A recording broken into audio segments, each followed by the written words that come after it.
Tuhan, Allah yang memelihara, Allah yang selalu menyediakan apa yang kami perlukan Tuhan. Engkaulah kehidupan dalam setiap kami. Engkaulah yang paling berharga bagi kami Tuhan. Engkau yang terutama lebih dari apapun Yesus. Ajar kami untuk mengasihi-Mu Bapa. Terima kasih Tuhan.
Terima kasih Bapa untuk kesempatan yang diberikan kepada kami.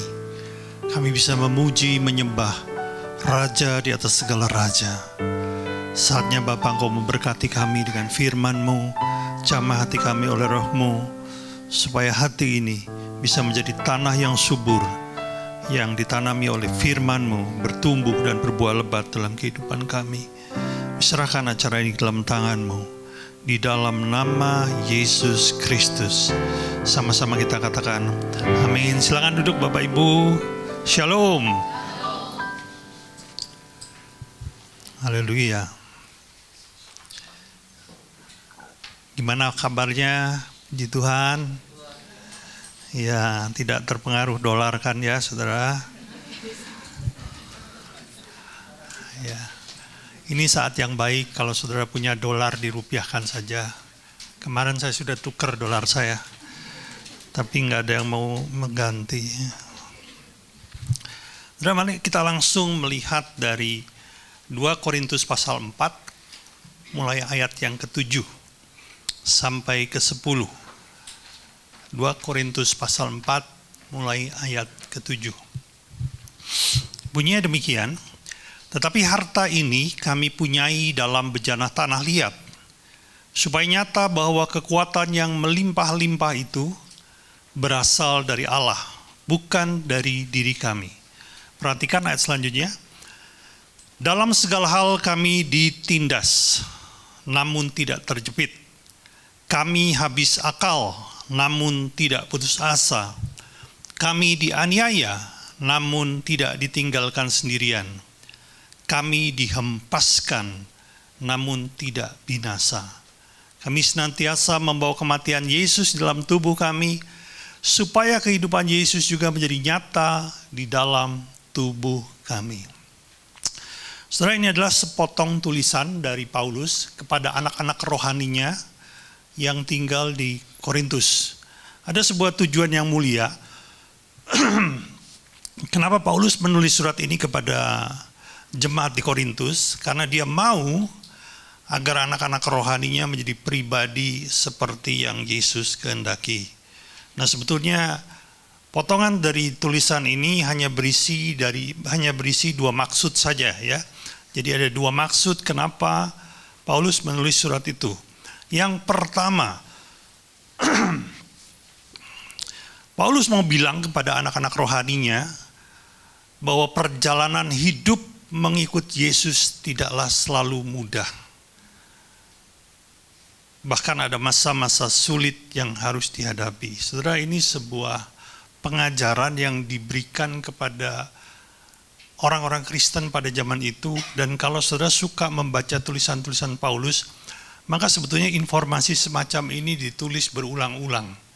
Cuman sayangnya hari-hari ini gereja hampir tidak pernah mengupas tentang hal ini. Ya, gereja bicara bagaimana kita kalau ikut Yesus itu diampuni, dikasihi, ditolong, diberkati, dituntun, dan segala hal yang baik. Saya percaya itu semua benar dan tidak salah.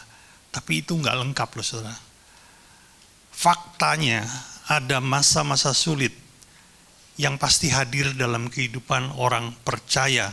Sehingga dia berkata apa? Aku ditindas namun tidak terjepit. Dianiaya namun tidak tinggalkan sendirian. Dihempaskan namun tidak binasa. Dalam bahasa aslinya bukan dihempaskan, dibanting tapi tidak mati. Ini adalah fakta yang sering diabaikan. Saya teringat dengan seorang rekan hamba Tuhan yang dulu sekali ya, pernah sekali mampir ke sini dan melayani sekali. Selama 16 tahun dia hanya melayani sekali, mungkin saudara nggak ingat. Dia adalah seorang hamba Tuhan yang sebenarnya aslinya warga negara Indonesia tapi menetap di Yordania. Jadi cerita sebuah fakta saudaraku ya ini ya. Dia bilang begini, di Yordan ketika seseorang memutuskan menjadi pengikut Kristus, itu artinya dia sudah siap kehilangan segala-galanya. Ya, itu fakta saudaraku. Kebebasannya, keluarganya, bahkan kewarganegaraannya bisa dibekukan kalau hal itu diketahui oleh negara. Mari kita tangkap bahwa ada resiko, bukan resiko saya bilang. Ketika kita mengikut Yesus dengan sungguh-sungguh, saya bilang sungguh-sungguh ya, karena Anda bisa ikut Tuhan tidak dengan sungguh-sungguh. Pasti ada masa-masa sulit yang harus dihadapi. Yang kedua, nah ini yang jauh lebih penting dan ini akan kita kupas hari ini. Melalui surat ini Paulus mau agar anak-anak rohaninya menjadi pribadi yang tangguh. Coba katakan pribadi yang tangguh. 1, 2, 3. Paulus rindu anak-anak rohaninya menjadi pribadi yang tangguh. agar mereka bisa setia kepada Yesus sampai akhir, sekalipun harus melewati berbagai macam rintangan. Saya mau bertanya kepada para orang tua di tempat ini ya. Mana yang Anda rindukan? Anakmu sukses secara duniawi atau menjadi pribadi yang tangguh? Coba renungkan sebentar. Bila mana kita melihat ke belakang sebentar dengan apa yang kita berikan kepada anak kita, baik itu pendidikan, baik itu fasilitas dan segalanya, saya melihat bahwa sebagian besar, bisa dikatakan 99% itu diarahkan supaya mereka sukses secara dunia, sukses secara karir, sukses secara manusiawi. Tapi pernahkah Anda berpikir, saya ingin anak-anak saya menjadi pribadi yang tangguh? Bahkan dalam doa kita banyak berdoa, kita minta apa? Berkat buat anak saya. Buat studinya, buat pekerjaannya, buat calon pasangan hidupnya. Apakah itu salah? Tentu tidak. Tapi pernahkah kita terpikir bahwa ada satu hal yang jauh lebih penting daripada itu, yaitu mereka menjadi dewasa dan menjadi pribadi yang tangguh. Saya mau sampaikan tangguh di sini mempunyai definisi bahwa orang itu mampu menghadapi rintangan. Katakan yuk, orang itu mampu menghadapi rintangan. Dan yang kedua adalah tidak goyah terhadap tekanan dan godaan. Tidak goyah terhadap tekanan dan godaan. Haleluya. Saudara, di Perjanjian Lama itu ada seorang pemuda remaja yang bernama Manasye, ya. Jadi yang namanya Manasye itu kalau saudara baca di Perjanjian Lama itu bukan satu orang, saudara. Banyak orang itu yang namanya Manasye. Karena Manasye itu kayak ya nama umum lah sebetulnya ya. Tapi Manasye yang saya maksud adalah putra dari Raja Hizkia. Manasye ini lahir di masa kejayaan kerajaan Yehuda manakala dipimpin oleh Hizkia. Jadi Manasye ini lahir, kalau orang bilang Manasye ini lahir di segala sesuatu yang tersedia. Apa yang dibutuhkan tersedia. Kenapa demikian?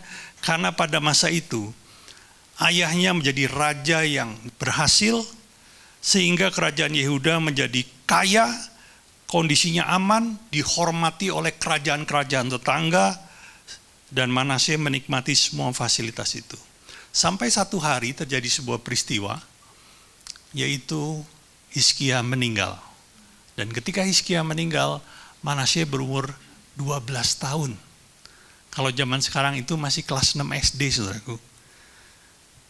Dan tahukah saudara, akibatnya apa? Ketika Manasye ini meninggal, Hizkia meninggal, karena Manasye ini anak tunggal, maka tiba-tiba saja Manasye menjadi pemuda yang paling kaya di kerajaan Yehuda. Bukan itu saja, bahkan dia menjadi orang yang paling berkuasa di kerajaan Yehuda. Karena dia mewarisi tahta dari ayahnya, menjadi raja pada usia yang sangat muda, yaitu 12 tahun. Dia menjadi kaya, punya fasilitas, dan berkuasa. Bukankah itu yang dikejar oleh dunia? Sukses secara dunia. Saudara, satu kali seorang hamba Tuhan berkata demikian. Saudara boleh setuju, boleh tidak ya. Tapi dia bilang, saya pikir ini perkataan yang benar. Berkat yang datang terlalu cepat adalah pekerjaan iblis untuk menghancurkan hidupmu. Kita ulangi ya kalimat ini ya. Berkat yang datang terlalu cepat, katakan, adalah pekerjaan iblis untuk menghancurkan hidupmu. Manasye sukses di mata dunia, tapi pribadinya belum matang, belum menjadi pribadi yang tangguh.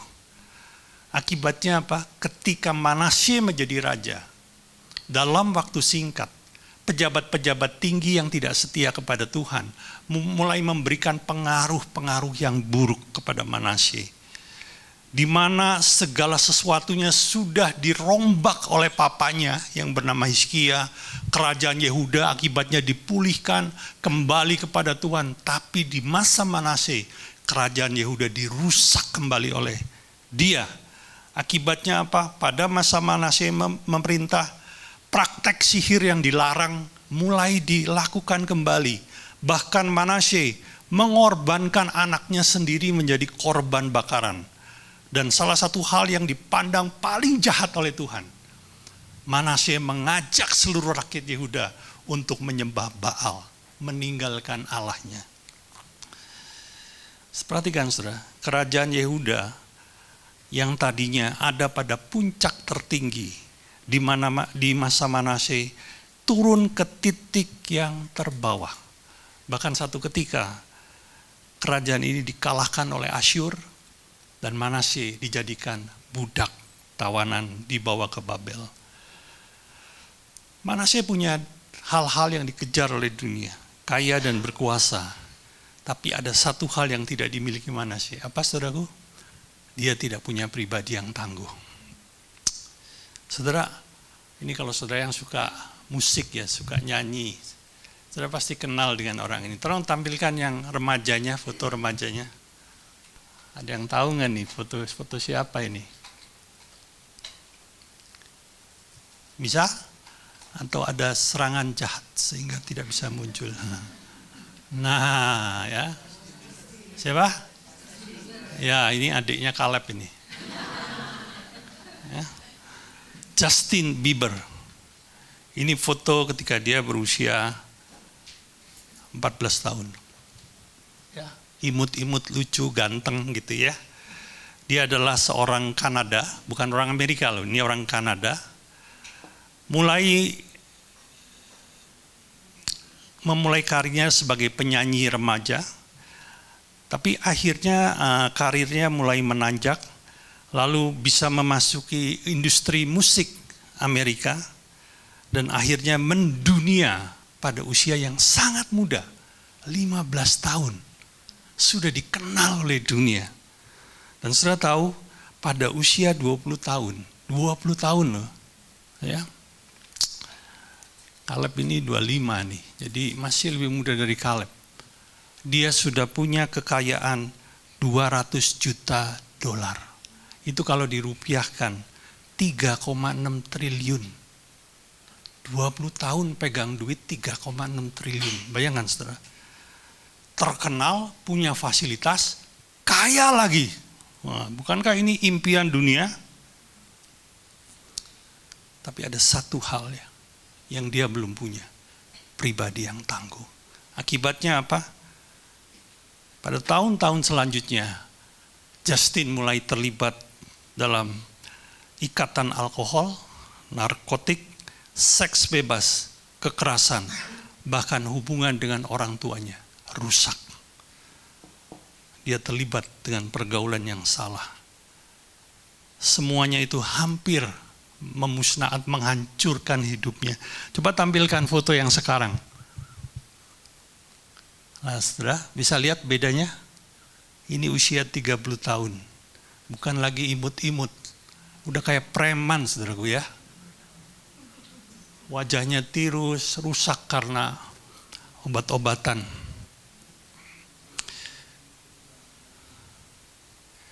Mari kita renungkan sebentar. Mana yang kau inginkan? Kamu ingin anakmu jadi seperti apa? Sukses atau tangguh? Itu dua hal yang berbeda. Pagi ini saudara, saya ingin mengajak kita, saya mau menyampaikan dua hal saja. Bagaimana caranya agar kita bisa menjadi pribadi yang tangguh, tahan uji, kokoh, teguh di tengah hantaman badai dunia. Mari kita lihat yang pertama ya. Ketika Israel dari padang gurun masuk tanah Kanaan, itu Israel mulai menduduki tanah-tanah yang dijanjikan oleh Allah. Ya, makanya disebut tanah perjanjian, karena memang sudah dijanjikan oleh Allah untuk ditempati menjadi milik pusaka dari bangsa Israel. Tapi yang menarik, Walaupun akhirnya Israel bisa menduduki, bisa memenangkan teritori itu ya, bisa menguasai tanah yang diberikan Tuhan itu, ada bangsa-bangsa yang tidak dimusnahkan Tuhan, dibiarkan terus tetap ada di dekat Israel. Nah kalau bangsa itu dibiarkan hanya untuk jadi teman, jadi sahabat, oke, itu nggak apa-apa lah ya. Tapi Alkitab mencatat bangsa-bangsa itu dibiarkan ada dekat Israel untuk mengganggu, untuk menyerang, untuk memerangi Israel. Jadi bangsa-bangsa itu sebetulnya membawa kesulitan buat Israel. Nah pertanyaannya begini, kenapa Tuhan buat seperti itu? Kenapa Tuhan biarkan? Kenapa Tuhan tidak lenyapkan saja bangsa-bangsa yang mengganggu Israel? Toh pada waktu itu Israel adalah bangsa yang dipilih Tuhan. Dan memang tanahnya sudah diberikan kepada Israel. Kalau mau kasih sekalian dong, bersihkan sekalian, kan gitu istilahnya ya. Tapi kenapa Tuhan biarkan ada bangsa-bangsa yang terus-menerus membuat kesulitan buat Israel? Nah kita lihat ya, apa alasannya di sini. Mari kita melihat dari Hakim-Hakim pasal 3, mulai ayat pertama.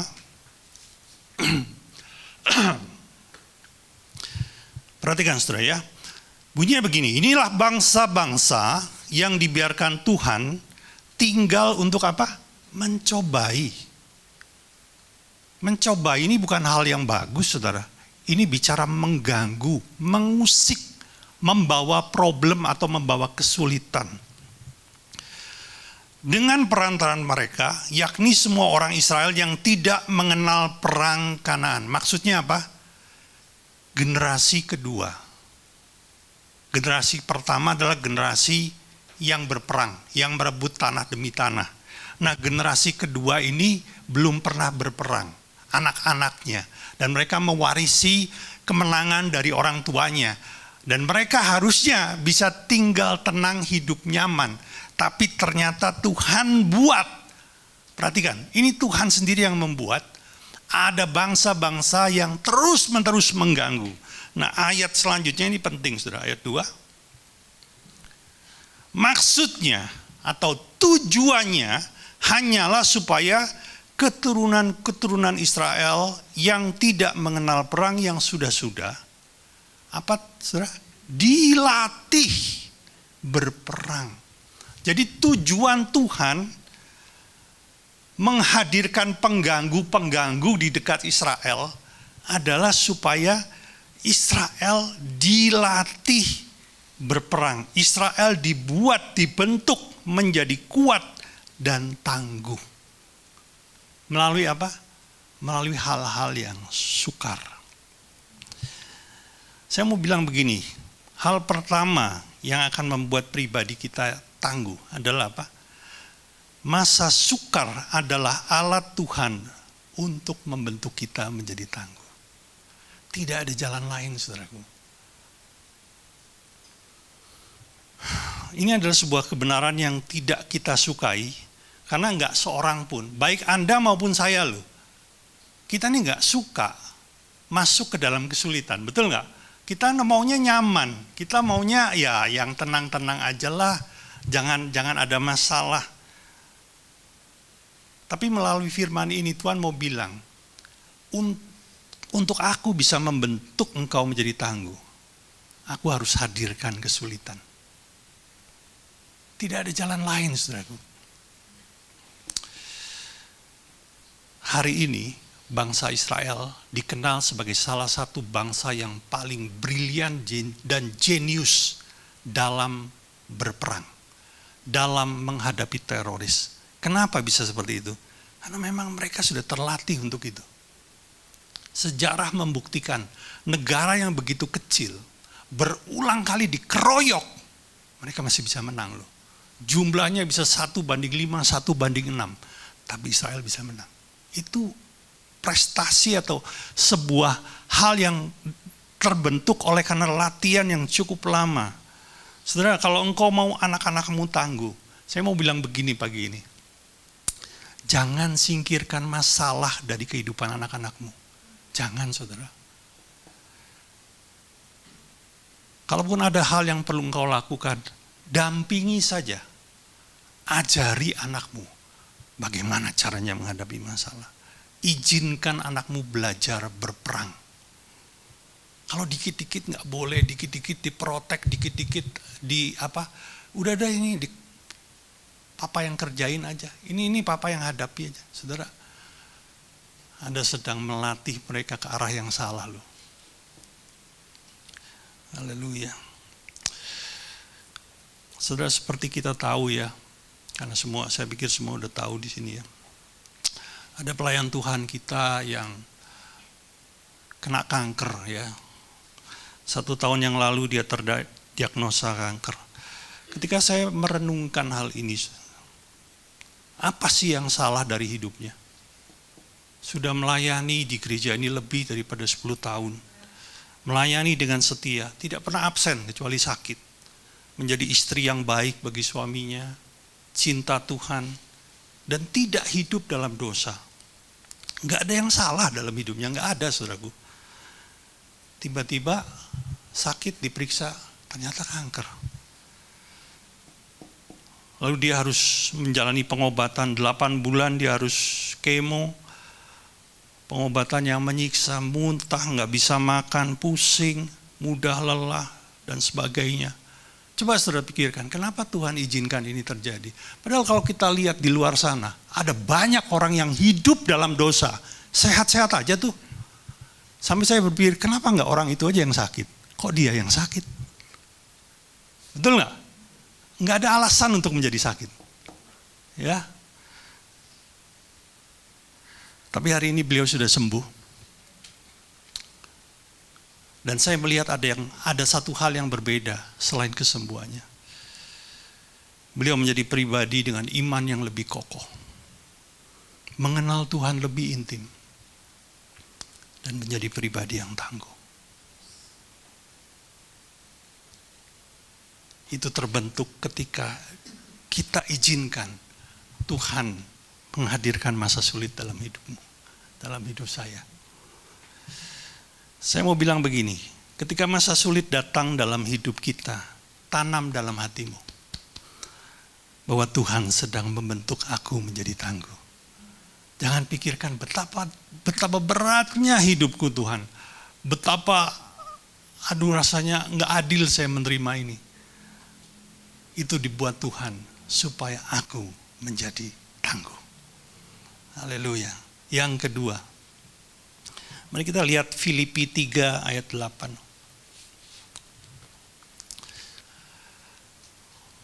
Bunyinya demikian, malahan segala sesuatu kuanggap rugi, karena pengenalan akan Kristus Yesus Tuhanku lebih mulia daripada semuanya.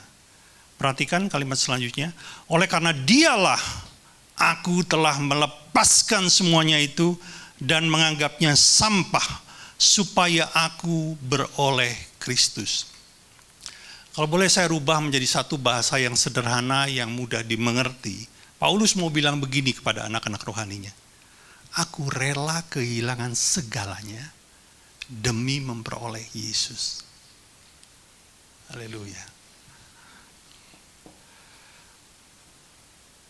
Paulus mengikut Yesus bukan untuk mengejar berkat, saudaraku, tapi untuk memperoleh Yesus itu sendiri. Dan untuk itu dia rela kehilangan segalanya. Kejar Yesus, bukan berkatnya. Saudara, bukan berarti saya sedang berkata bahwa diberkati Tuhan itu hal yang salah. Enggak seperti itu. Karena memang Allah kita, Bapa kita itu Bapa yang suka memberkati. Dia itu Bapa yang murah hati. Bapa yang mengasihi anak-anaknya. Tapi perhatikan, kalau engkau hanya ikut Yesus hanya untukmu berberkat, engkau bisa gugur di tengah jalan dan tidak mencapai garis akhir. Bahkan engkau bisa meninggalkan Tuhan loh. Beberapa tahun yang lalu ada seorang bapak yang seusia saya, bukan anggota gereja kita, bukan jemaat GBI Hope, mampir ke rumah ya. Tapi dia ini orang Kristen. Saya kira dia itu datang mau konseling, saudaraku ya. Ya kadang-kadang kan ada juga jemaat dari gereja lain datang ke sini untuk konseling. Ya. Jadi saya menerima dia dengan baik. Tapi ternyata saudara, dia itu datang untuk menumpahkan kekesalannya. Bahkan tepatnya itu dia datang tuh untuk menumpahkan kemarahannya sama saya. Saudara, ini sebuah kebiasaan yang nggak boleh ditiru ya saudaraku ya. Jadi Anda kalau mau datang ke sini, datang aja untuk konseling. Bertamu, bawa makanan lebih bagus lagi. Maaf ya, itu saya bercanda ya. Jangan yang seperti ini. Tapi namanya juga udah datang kan, saya nggak bisa dia minta pulang gitu. Dia bilang begini, Pak, saya ini Kristen sudah bertahun-tahun. Rajin ibadah, nggak pernah absen Pak. Ikut doa malam, ikut kelas Alkitab. Bayar perpuluhan nggak pernah telat. Lah kok Tuhan itu loh Pak, nggak memberkati saya. Sebetulnya Tuhan tuh ada apa enggak sih? Tuh, sampai ngomong gitu loh. Saya bilang, maksud Bapak gimana? Saya nggak ngerti. Pak, saya ini udah menjalankan usaha selama bertahun-tahun, sekarang malah usaha ini saya mandek. Usaha saya ini mandek Pak. Hampir-hampir nggak, ya boleh dibilang rugi lah. Saya ini detik ini, saya sudah nggak bisa lagi bayar uang sekolah anak saya, dia bilang begitu. Gimana ya Pak Tuhan itu ya Pak ya? Saudara, dari perkataannya, sebetulnya saya bisa melihat Bapak ini udah goyah imannya. Bahkan kurang sedikit lagi, dia gugur di tengah jalan. Kurang sedikit, dia meninggalkan Yesus. Kenapa bisa begitu? Karena dia salah sasaran, saudaraku. Dia ikut Yesus supaya dapat berkat.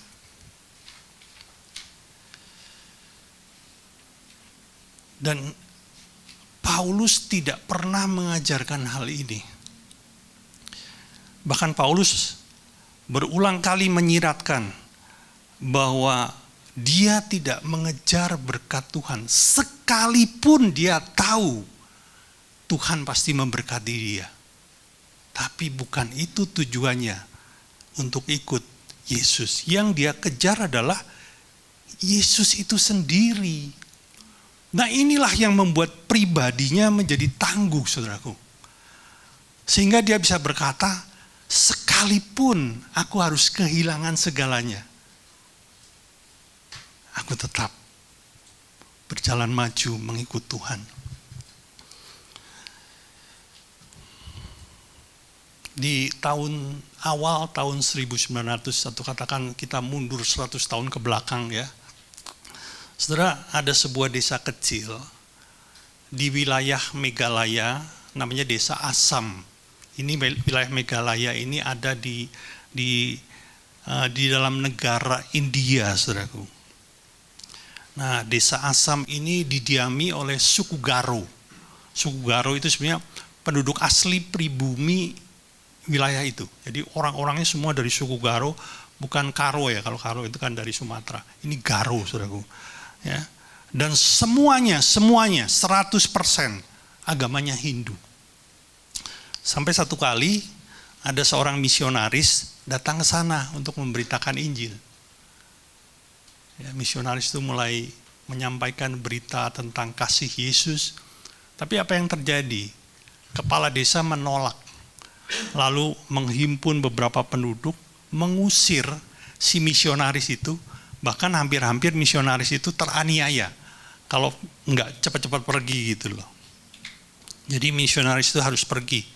Namun entah apa, tanpa sepengetahuan orang, ada satu keluarga yang akhirnya menampung si misionaris itu. Jadi tampung sama dia. Entah kenapa ya, mungkin dia itu terpengaruh dengan berita Injil yang disampaikan, ditampung, terus disembunyikan di kamarnya, di rumah dia gitu. Lalu misionaris itu mulai menceritakan tentang kasih Tuhan. Orang ini, maksudnya orang yang menampung itu bernama Nokseng. Dia punya istri satu, punya 2 orang anak. Namanya Nokseng. Berapa hari kemudian akhirnya Nokseng berkata, aku mau percaya kepada Yesus. Dan akhirnya memberi diri dibaptis. Bukan hanya dia, tapi istrinya, bahkan kedua orang anaknya. Setelah itu, Nokseng itu diajari Alkitab. dimuridkan oleh sang misionaris. Nah, cuman entah kenapa atau bagaimana caranya, berita itu sampai ke telinga kepala desa, saudaraku. Lalu kepala desa membawa sebagian penduduk, membawa parang, lalu menangkap si Nok-seng itu. Misionarisnya sempat lari, jadi yang ketangkep Nok-seng, istri dan anak-anaknya, ketangkep. Lalu dibawa, diadili di tengah desa, di hadapan para penduduk.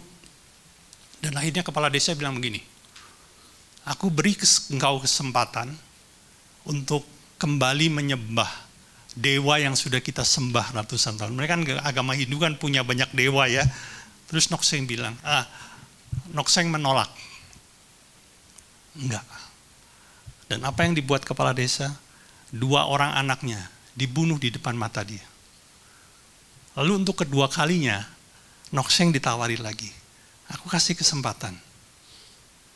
Kamu menyembah, tinggalkan Yesus. Dan Nok-seng berkata, tidak. Dan kali itu, istrinya dibunuh di depan mata dia. Dan untuk terakhir kalinya, kepala desa bertanya, kamu tetap enggak mau meninggalkan Yesus? Nah, ini jawaban dia.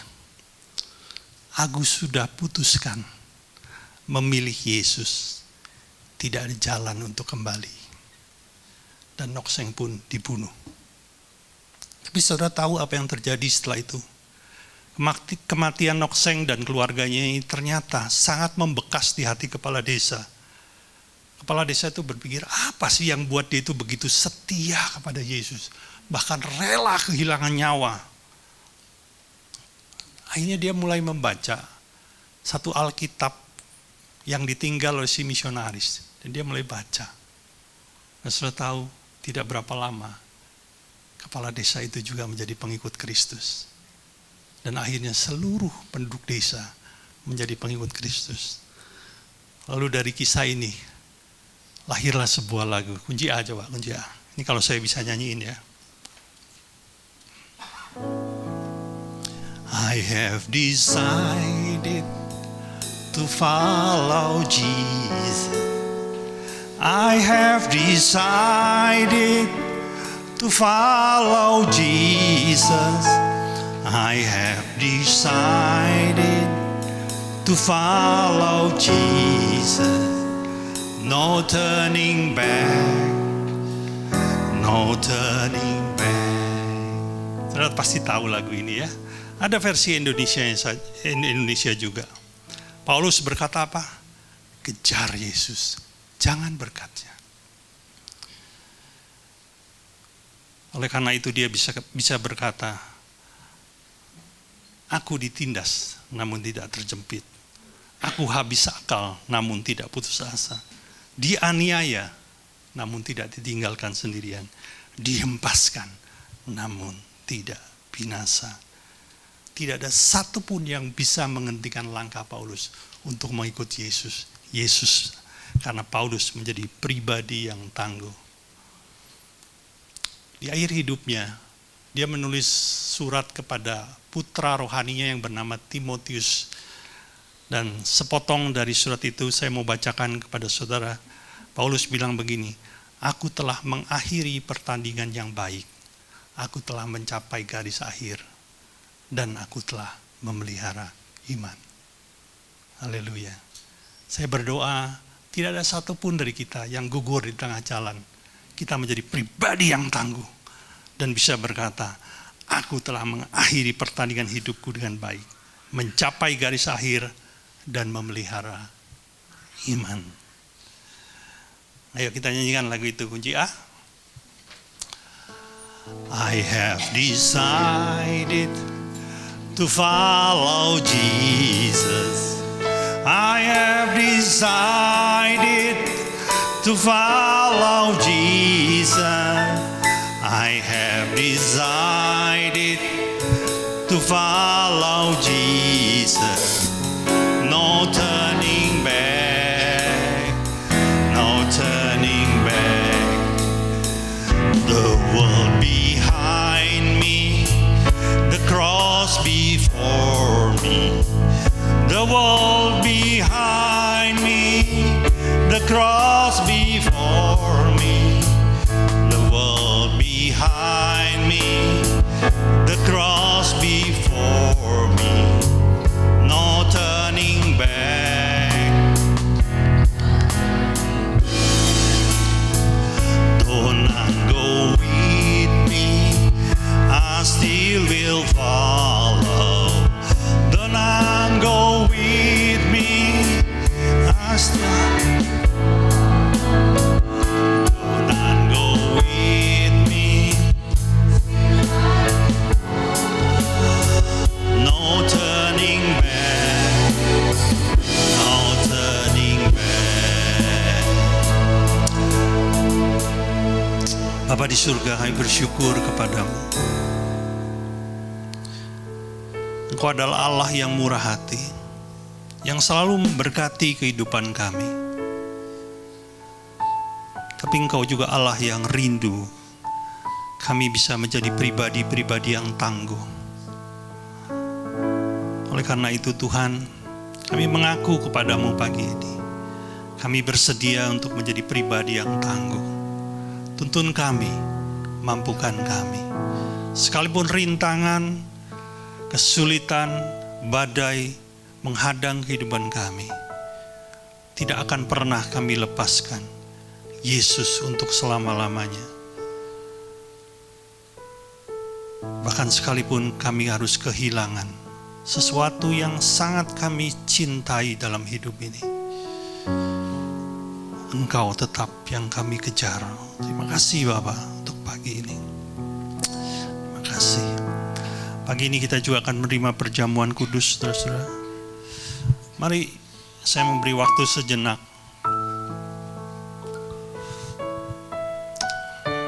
untuk kita bersaat teduh, datang kepada Tuhan.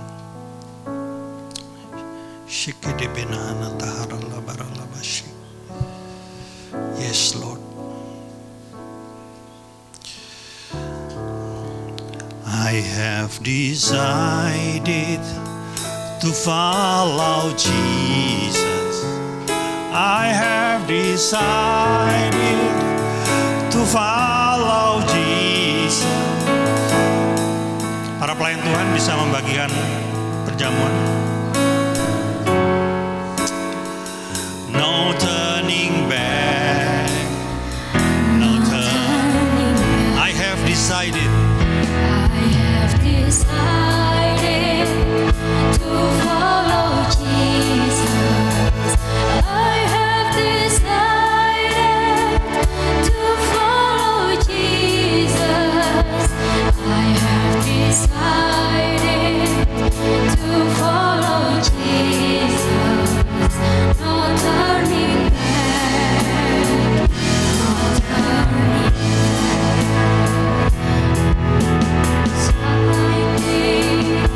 The cross before me, Lord behind me. The cross before me, Lord behind me. the cross before me, no turning back. No turning back. Go on, go with me. Go with me, still I will follow. Don't not go with me, still I will follow.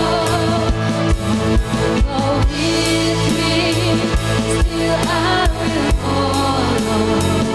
No turning back, no turning back. I have decided To follow Jesus. I have decided to follow Jesus. I have decided to follow Jesus. No turning back, no turning back. Mari kita bangkit berdiri.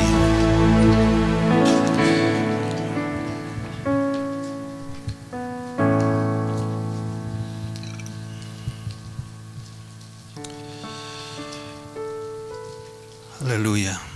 Mari kita angkat roti di atas kepala kita. Sebab apa yang telah kuteruskan kepadamu telah aku terima dari Tuhan, yaitu bahwa Tuhan Yesus pada malam waktu ia diserahkan mengambil roti, dan sudah itu ia mengucap syukur atasnya. Ia memecah-mecahnya dan berkata, inilah tubuhku yang diserahkan bagi kamu. Perbuatlah ini menjadi peringatan akan aku. Jemaat yang dikasihi Tuhan, bukankah roti yang kita pecah-pecahkan ini adalah persekutuan kita dengan tubuh Kristus? Mari kita makan dalam namanya.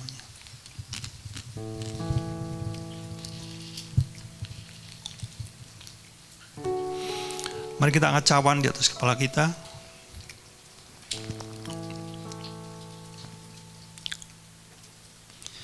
Demikian juga ia mengambil cawan sudah makan, lalu berkata, cawan ini adalah cawan perjanjian baru, yang dimeteraikan oleh darahku. Perbuatlah ini setiap kali engkau meminumnya, menjadi peringatan akan aku. Jemaat yang dikasihi Tuhan, bukankah cawan pengucapan syukur yang atasnya kita ucapkan syukur adalah persekutuan kita dengan darah Kristus? Mari kita minum.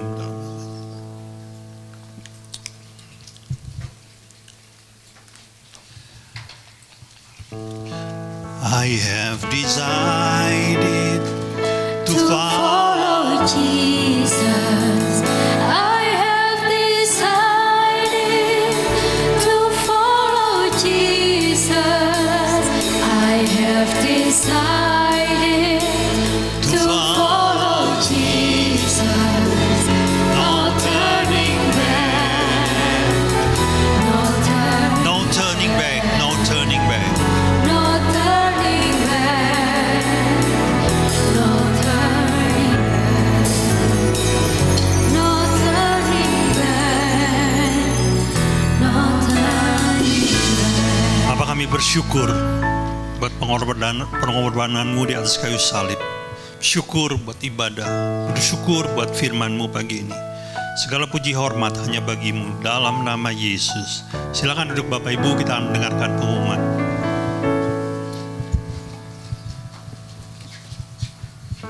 Shalom. Saya akan langsung masuk dalam pengumuman. Bagi Bapak Ibu Saudara yang ingin memberikan persembahan, dapat mengambil amplop yang di depan Bapak Ibu Saudara dan memasukkannya ke dalam kotak persembahan setelah ibadah ini selesai. Ibadah online dapat diakses kurang lebih jam 1 siang nanti. Untuk linknya akan diinformasikan melalui grup WhatsApp gereja. Untuk membangun keintiman dengan Tuhan, gereja mengajak semua jemaat untuk menyembah Tuhan di rumah masing-masing setiap hari jam 8 malam. Bapak Ibu bisa mengajak seluruh anggota keluarga untuk terlibat dalam penyembahan. Doa malam diadakan di tempat ini setiap hari Rabu jam 7 malam. Bapak Ibu yang ingin hadir bisa hadir 15 menit lebih awal. Komsel diadakan di tempat masing-masing sesuai dengan jadwal yang tertera di layar.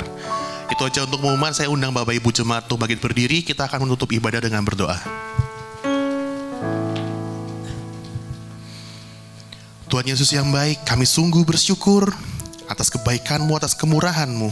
Kami boleh berkumpul, memuji, memuliakan nama-Mu, bersorak bagi nama-Mu.